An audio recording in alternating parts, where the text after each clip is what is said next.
5 serious கொஸ்டின்ஸ்க்கு நம்ம government அத்தாரிட்டீஸ் answer பண்ணல. 8 MPs நம்ம என்டிஏ கவர்மெண்ட் சார்பா பார்லிமெண்ட்லேருந்து குழு அமைச்சு இங்க வந்து கரூர்ல விசாரணை நடத்தியிருக்காங்க. அவங்க இண்டிவிஜுவலா பாதிக்கப்பட்டவர்கள போய் பார்த்துட்டு, அங்க இன்சிடென்ட் நடந்த லொகேஷன்லாம் அசஸ் பண்ணிட்டு, கவர்மெண்ட் கிட்ட 5 கொஸ்டின்ஸ் கேட்டிருக்காங்க. அதுக்கு நம்ம கவர்மெண்ட் பதிலும் சொல்லல. அவங்க கால்ஸ், இமெயில்ஸ்க்கு ரெஸ்பாண்டும் பண்ணல. 4 மணிக்கு வந்து அவங்கள மீட் பண்றேன்னு சொல்லிட்டு, அந்த மீட்டிங்க்கும் வரல. 5 கொஸ்டின்ஸ் என்னென்ன அப்படின்னா, மொதல் கொஸ்டின் லொகேஷன். டிவிகே சார்பா ஆர்கனைசர்ஸே வேற ஒரு இடத்த ரெக்வெஸ்ட் பண்ணியிருக்காங்க.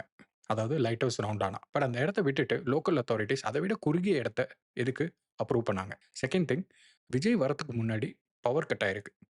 மக்கள் என்ன சொல்றாங்க? அந்த பவர் கட்டுக்கு அப்புறம் தான் அங்க இஷ்யூஸே ஸ்டார்ட் ஆச்சு அப்படின்னு. அந்த பவர் கட்க்கு காரணம் என்ன? அப்புறம் விஜய் பேச ஆரம்பிச்சதுக்கு அப்புறம் அங்க கிரவுட்ல இருந்த சில பேர் வந்து செருப்பு எடுத்து விஜய் மேல வீசியிருக்காங்க. அதுவும் அங்க கொஞ்சம் பிரச்சனைய உண்டாக்கியிருக்கு. இன்னும் சில பேர் ஐ விட்னஸஸ்லாம் என்ன சொல்றாங்க அப்படின்னா, சில பேர் கத்தியெல்லாம் எடுத்துட்டு வந்து அங்க இருக்கிறவங்கள அட்டாக் பண்ணாங்க அப்படின்னு சொல்றாங்க.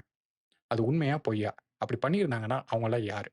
அப்புறம் last question intelligence failure. TVK சார்பா அவங்களே 10,000 பேர் வருவாங்க அப்படின்னு சொல்லியிருக்காங்க. பட் ஆனா ஆக்சுவலா வந்தது கிட்டத்தட்ட 30,000 பேரு. அது எப்படி இன்டெலிஜென்ஸ் டீம் மிஸ் பண்ணாங்க? அவங்க அவங்க வொர்க்க ஒழுங்கா பார்க்கலையா?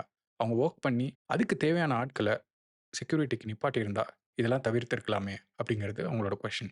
இன்னொன்னு முக்கியமா இந்த இன்சிடென்ட் நடந்ததுக்கப்புறம், அங்க பாதிக்கப்பட்ட மக்கள பக்கத்திலேயே இருக்கிற ஹாஸ்பிட்டலுக்கு கூட்டிட்டு போகாம, 25 நிமிஷம் தள்ளி இருக்கிற கவர்ன்மெண்ட் ஹாஸ்பிட்டலுக்கு கூட்டு போனதுக்கு காரணம் என்ன?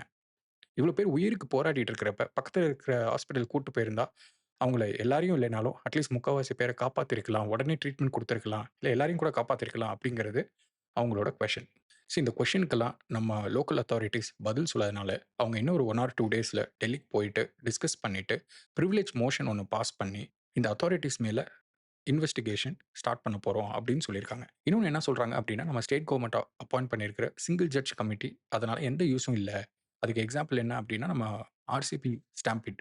கர்நாடகாலயும் அப்படிதான் அப்பாயிண்ட் பண்ணாங்க. அந்த கமிட்டிலேருந்து எந்த ஒரு யூஸ்ஃபுல்லான ரிப்போர்ட்டும் வரல. அந்த மாரி கமிட்டீஸ் எப்போதுமே ஸ்டேட் கவர்ன்மென்ட்க்கு அகைன்ஸ்ட்டா எதுவுமே சொல்லப் போறது கிடையாது. அவங்களுக்கு சார்பா தான் பேசப் போறாங்கங்கிற ஒரு பாயிண்ட்டையும் அவங்க முன்னெடுத்து வைக்கிறாங்க. இந்த கொஸ்டின்ஸ்லாம் பத்தி நீங்க என்ன நினைக்கிறீங்க? இதெல்லாம் வேலிட் கொஸ்டின்ஸா? உங்க ஒப்பீனியன் என்னங்கிறத கமெண்ட்ல சொல்லுங்க.